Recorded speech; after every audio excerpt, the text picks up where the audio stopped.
I kind of had twin careers throughout my life.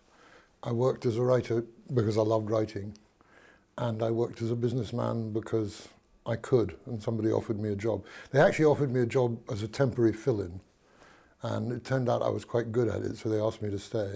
So I always did two things in my life. And in a way it was easy, it made it easier because it always meant that if I didn't actually get a script sold, it was okay because I'm really a businessman. But anyway, and I started writing at university. I mean, I started writing at school like everybody does. I have this theory that painters and writers and composers all decide what they want to do very early in life. Most of them have decided by 10 or 11 or 12 that that's what they want to do. And there's no doubt there's an element of sort of passion about it.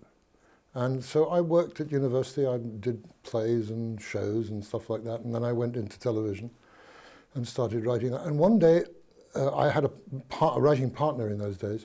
We simply decided to sit down and write a script. And we did. I can tell you the title. It was called The Stolen War. And it was early 60s or mid 60s. And we sold it for £2,000, which was a huge sum of money. At least, you know, in those days, earning £50 a week was a good living. So £2,000, you can imagine, was a big bonus. So we were kind of thrilled and thought, oh, well, we're scriptwriters now. And then we watched as about 8 weeks later, the guy who bought the script for £2,000 sold it to somebody else for £75,000. So we learned an important lesson early in life. And of course, the movie was never made, but at least it gave us the sense of being scriptwriters. And I think we only wrote about another one or two before we got commissioned to write something. And Don't Look Now was the second or third commission that we had.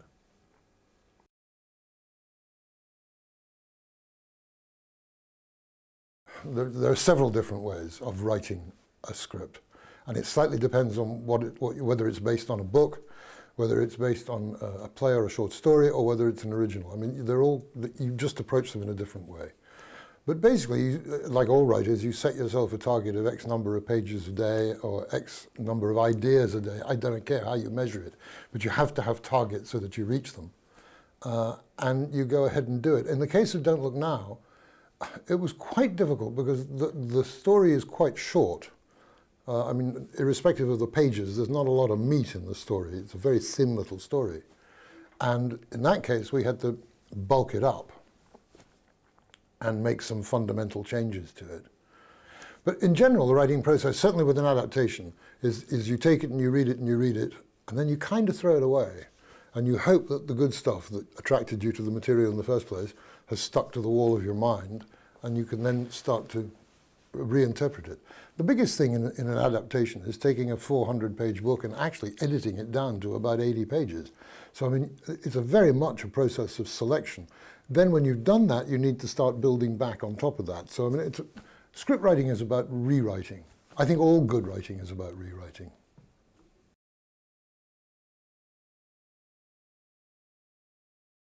Don't Look Now was different because it was based on a short story. So instead of editing, it was a question of examining what were the elements in the story that made it work as drama and building them up.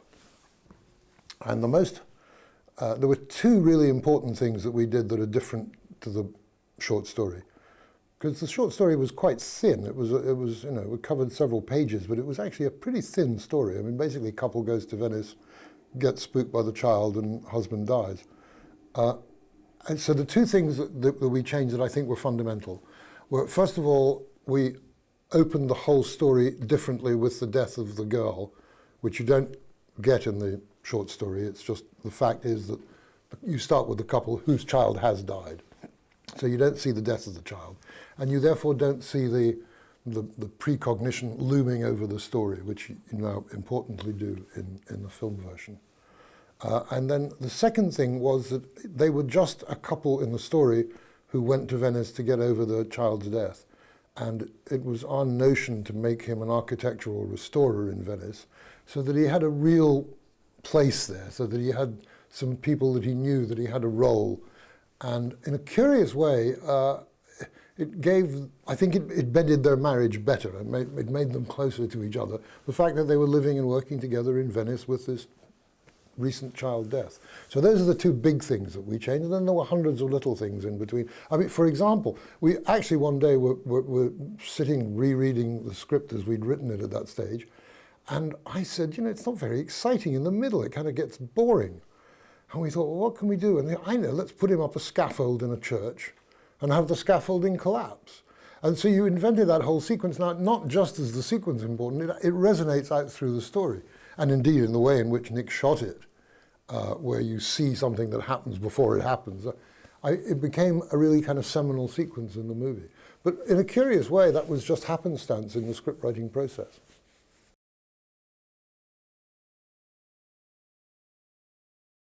I became involved in it by a producer who I can't even remember if I knew him or not, called Peter Katz, calling up and saying, would we look at the story? I think we'd done something that was quite interesting, or he'd read another script that he liked.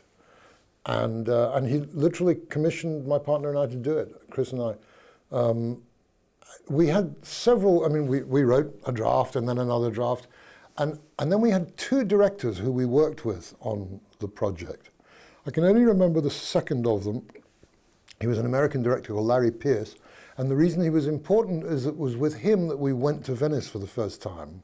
I'd never been to Venice until after I'd written the first draft of the script.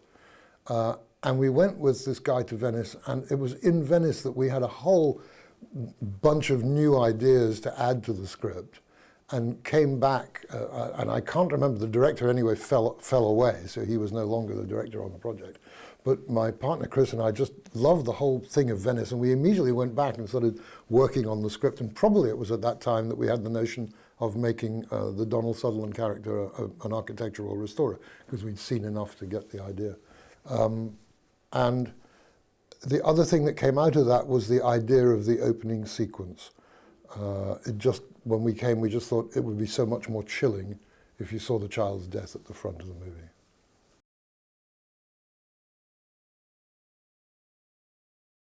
The first time we met Nick was on Don't Look Now, and he called and said, look, I've read the script, I really like it, can we meet? And we had one of those slightly awkward meeting lunches. Nick had just recovered from surgery of some kind, but he's such a stoic, he pretended he hadn't. Anyway, we just hit it off right away. And since then, I've worked on 5 or 6 things with Nick. And it's just it's a lovely process, because he's an auteur in the old-fashioned sense of the word, and yet he's not somebody who, as it were, creates from the beginning. He's simply more than happy to take something that exists. I mean, I can tell you, Don't Look Now existed before Nick came to work on it. The Witches, which I did with him, existed before Nick came to work with it. In fact, all of them, with the single exception of a movie called Cold Heaven that we made in America, were all scripts that, you know, here, Nick, would you like this? Yes, he's interested, sit down. Now then, he comes in and he changes the process a lot. He changes the nature of what is going to be done in 2 different ways. One is in the preparation of the shooting script, and the other is in post-production. And he's just great fun to work with. And you go through the script kind of page by page. It's almost as if he wants to talk about every page, but actually not necessarily to change it. It's almost like a process of his learning familiarity with the script beyond yours even. So you literally do page by page, and he might say, you know, is there a better line than that? Or what if they turned the door handle? And then the other great insight he brought to the script writing process was, he says we had to have a theme. And we all sit there in the room thinking, well, here's the story, what's the theme? And then Nick said one day, he said, I know what it is, it's nothing is as it seems. And the moment you had that idea, then you revisit all the little scenes in the thing, and you just do things slightly differently. So there's a door that looks as if it's open, and you push at it, and it's not open. Or, I don't know, you go into the policeman's room, and he's hidden behind a photograph, and he has to do like that to let you see him. And it was all those kind of things that helped him. And I remember there was a scene where the 2 ladies are coming through the streets of Venice. And he said, I need them to say something interesting. Well, what a terrible thing, say something interesting, thanks. You know? And we sat and we thought about it, and I came up with this line, which I love. The blind one says, Milton loved this city, you know. And the reason I like it is that Milton was blind, or he wrote all his great poetry when he was blind. It didn't really matter if nobody knew that. we knew it. And I kind of loved the idea that she reflected upon the great poet and his blindness as they walked through the streets. So it's those kind of things that Nick would bring to the script.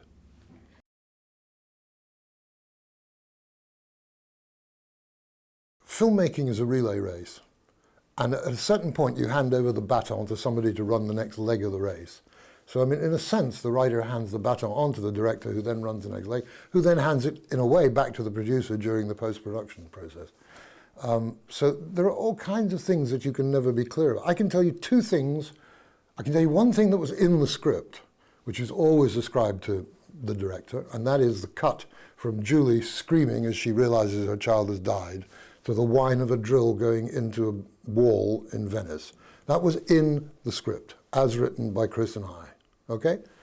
Now, the love scene in the script said they make love, nothing else. The entire love scene was conceived by Nick on the location at the time, not even knowing if the actors were willing to do what he was going to ask them to do. And the fact that, I think it actually works wonderfully, although strangely enough, Chris and I had some reservations when we first saw the cut together picture, because we said, but you know, that slows the story down. I mean, you're taking time out to do a love scene. Then you stop objecting to it, because actually the love scene's so wonderful. And indeed, it does something really important at that time, which is to cement the couple's relationship.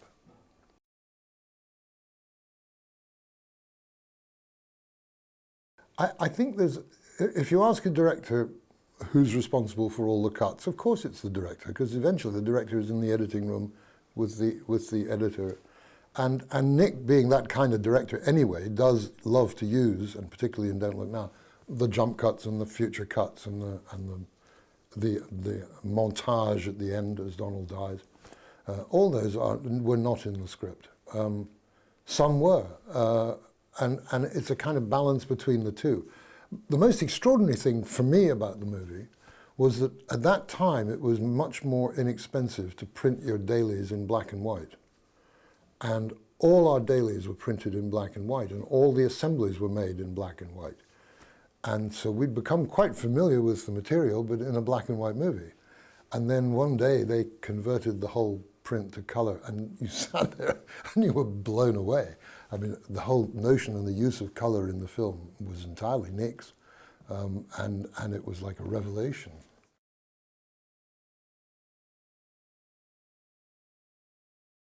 I adored the film. Chris and I sat at various screenings and just sort of thought, wow, well done. You know, I mean, Nick had taken a good script and turned it into a great movie. I mean, how much more can a writer ask for? I remember the reception at the time. There was a mix. There usually is with Mr. Roeg's films. There was a mix, but generally speaking, it was very much liked. I think there was a couple of sort of manufactured squeals of outrage about the love scene. You know, the Daily Mail to the fore, or whomever it was, thundering on about how bad taste it was. But it really, in fact, it helped the film. It didn't do any harm to the film. And what I particularly remember was just going into the ABC Fulham Road, as it then was, and sitting in a paying audience and listening to the utter silence in which people watched the movie. I mean, they were completely held by the movie. And then I went once to a cinema in the north of Scotland, my hometown, and I was sitting in the posh seats, and as the love scene began, the gentleman in front of me got up and said, "I didn't pay good money for filth," and he walked out of the theatre. But it never really worried us.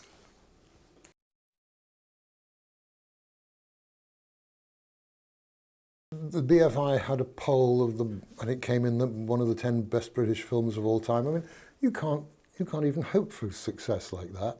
I wouldn't mind an Oscar as well, by the way, but that's for the next picture. And wouldn't it be nice if I could do it with Nick?